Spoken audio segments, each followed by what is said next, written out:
And the Ziphites came unto Saul to Gibeah, saying, Doth not David hide himself in the hill of Hachilah, which is before Jeshimon?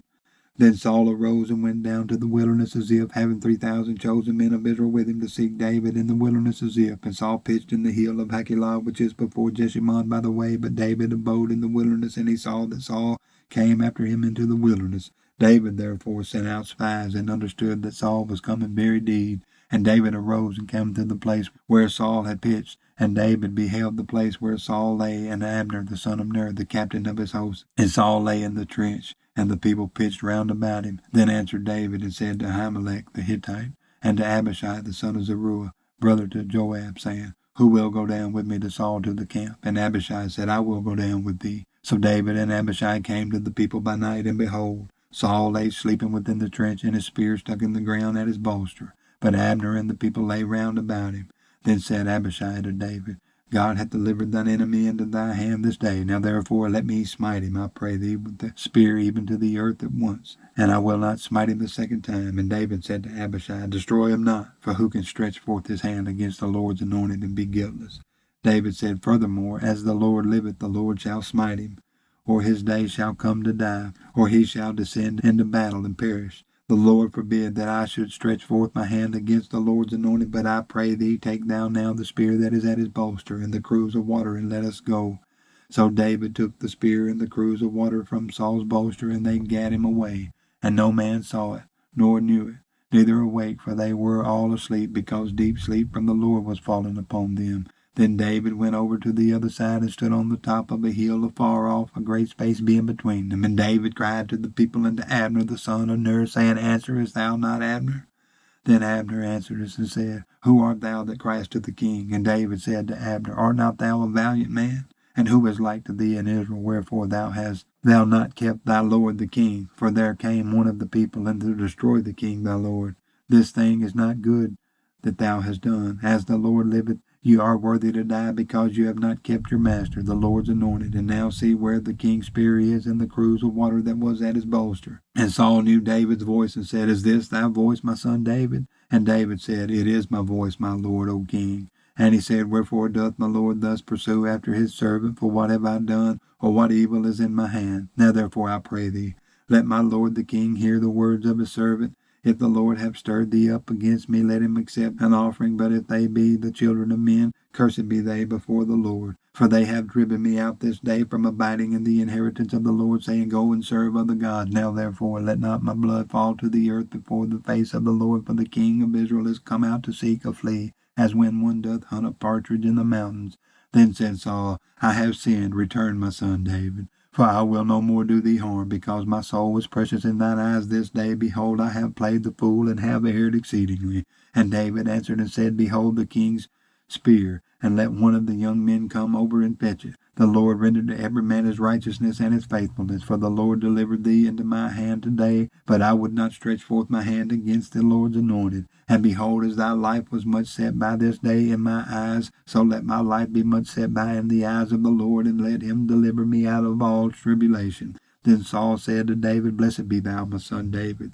Thou shalt both do great things, and also shalt still prevail. So David went on his way, and Saul returned to his place.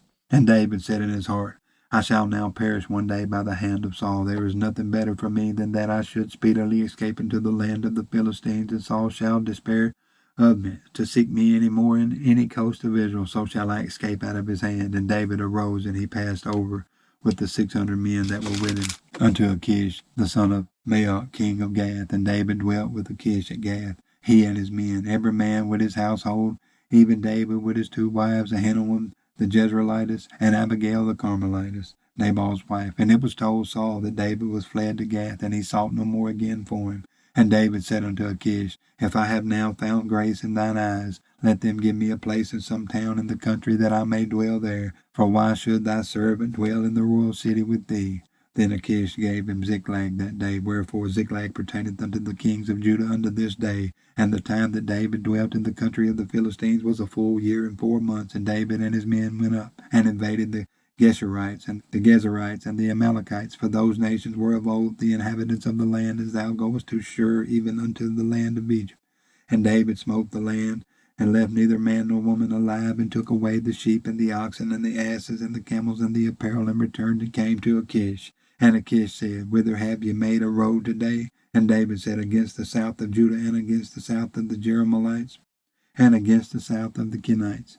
And David saved neither man nor woman alive to bring tidings to Gad, saying, Lest they should tell on us, saying, So did David, and so will be his manner all the while he dwelleth in the country of the Philistines. And Achish believed David, saying, He hath made his people Israel utterly to abhor him. Therefore he shall be my servant forever. And it came to pass in those days that the Philistines gathered their armies together for warfare to fight with Israel. And Achish said unto David, Know thou assuredly that thou shalt go out with me to battle, thou and thy men? And David said to Achish, Surely thou shalt know what thy servant can do. And Achish said to David, Therefore will I make thee keeper of my head forever.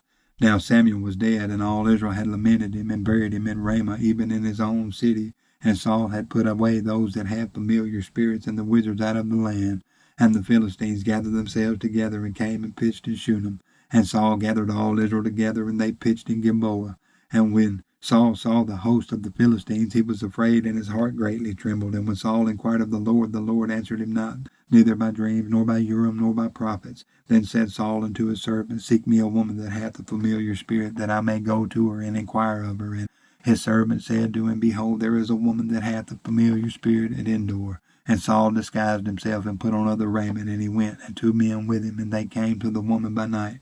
And he said, I pray thee, divine unto me by the familiar spirit, and bring me him up whom I shall name unto thee. And the woman said unto him, Behold, thou knowest what Saul hath done, how he hath cut off those that have familiar spirits and the wizards out of the land. Wherefore then layest thou a snare for my life, to cause me to die? And Saul sware to her by the Lord, saying, As the Lord liveth, there shall no punishment happen to thee for this thing. Then said the woman, Whom shall I bring up unto thee? And he said, Bring me up Samuel.